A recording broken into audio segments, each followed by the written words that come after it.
वो जो ख्वाब थे मेरे जहन में, ना मैं कह सका ना मैं लिख सका, कि जुबान मिली तो कटी हुई, कि कलम मिला तो बिका हुआ बिका हुआ। मेरे मनसेरा के गयूर नौजवानों, बुजुर्गों, माओ बहनों, मैं आप सबका दिल से मशकूर हूं। और आज हजारा रीजन में हर जिले का दूसरे जिले से मुकाबला है, क्योंकि जहां पर देखे अवाम ही अवाम है जो ये पैगाम देती है उन ताकतवर हल्कों को जो नाम भी नहीं ले सकते।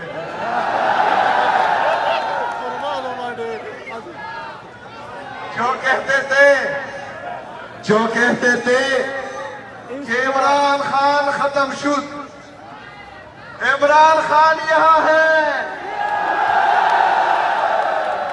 और ये सिर्फ मेरे यहां नहीं है, करोड़ों पाकिस्तानियों के दिल में है इमरान खान।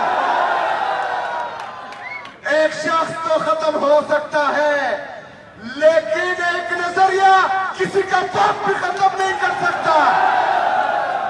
इमरान खान एक नजरिया बन चुका है जो सिर्फ एक सूबे तक, एक खानदान तक महदूद नहीं है, बल्कि पाकिस्तान के कोने कोने में, चप्पे चप्पे में एक ही नाम चलता है, एक ही राज है, और वो है इमरान खान।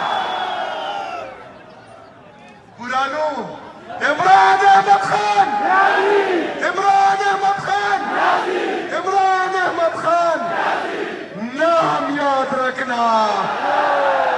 बहुत शुक्रिया, बहुत मेहरबानी।